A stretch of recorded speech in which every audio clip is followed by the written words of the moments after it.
खुदावंद यीशु मसीह के अजीम जलाली और कुदूस नाम में आप तमाम देखने और सुनने वालों की सलामती चाहता हूँ। मेरे अजीजों, आज के दौर में रैप्चर के मुतालिक जानना हर मसीही के लिए बेहद जरूरी है, इसलिए आपसे गुजारिश है कि वीडियो को मुकम्मल देखिएगा। क्या रैप्चर वैसे नहीं होगा जैसे हम सोचते हैं? रैप्चर और दूसरी आमद एक ही इवेंट है। तो सबसे पहले देखते हैं कि रैप्चर क्या है। लफ्ज रैप्चर तो कलाम मुकद्दस में मौजूद नहीं, लेकिन उसका कॉन्सेप्ट मौजूद है। अगर हम पहला तसलीकियों चौथा बाब और उसकी 17वीं आयत देखें तो उसमें लिखा है, फिर हम जो जिंदा बाकी होंगे उनके साथ बादलों पर उठा लिए जाएंगे ताकि हवा में खुदावंद का इस्तकबाल करें और इस तरह हमेशा खुदावंद के साथ रहेंगे। एक और बात वाज़े करना चाहता हूँ कि रैप्चर पोशीदगी में नहीं होगा, यहाँ ये कोई सीक्रेट इवेंट नहीं है।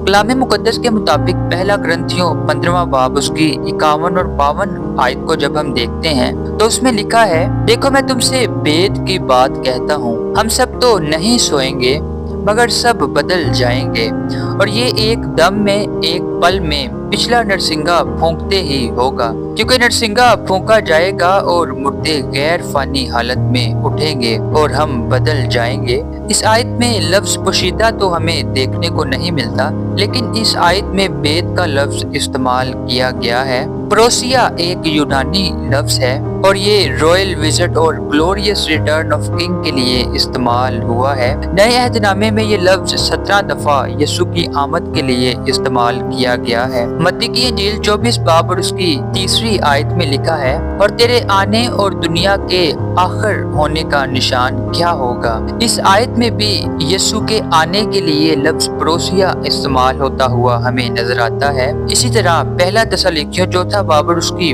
15वीं आयत में लिखा है, चुनाचे हम तुमसे खुदावंद के कलाम के मुताबिक कहते हैं कि हम जो जिंदा हैं और खुदावंद के आने तक बाकी रहेंगे, सोए हुओं से हरगिज आगे ना बढ़ेंगे।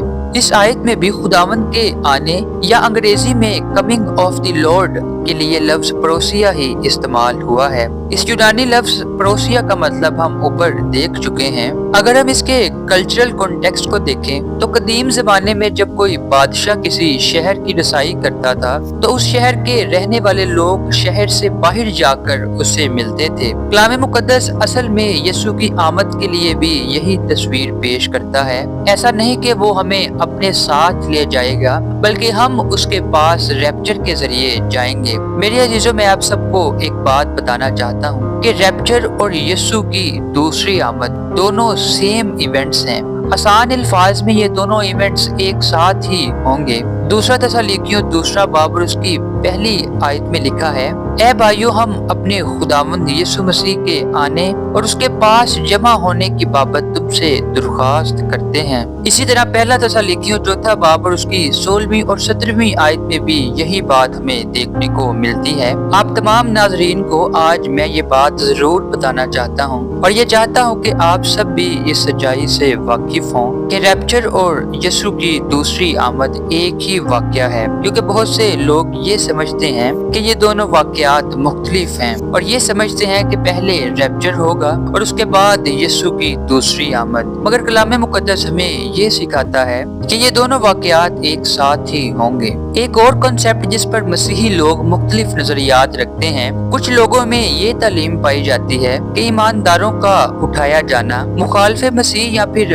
एजार सानी के 7 साल के दुरानिये से पहले ही हो जाएगा, लेकिन ये बाइबल मुकद्दस की तालीम बिल्कुल भी नहीं। कलाम मुकद्दस के मुताबिक ईमानदारों का आसमान पर उठाया जाना एजार सानी के 7 साल के दुरानिये के बाद होगा, लेकिन खुदा अपने लोगों को इस बड़ी मुसीबत के दौर में महफूज रखेगा, क्योंकि अगर नूह की जिंदगी को देखें तो सारी दुनिया खत्म हो गई। नूह भी उस तूफान में ही मौजूद था, लेकिन खुदा ने नूह को महफूज रखा। अगर आप इस बड़ी सच्चाई को जान चुके हैं तो कमेंट बॉक्स में जरूर बता सकते हैं, और अगर इसके मुतालिक आपका कोई सवाल है तो वो भी जरूर हम तक पहुंचा सकते हैं।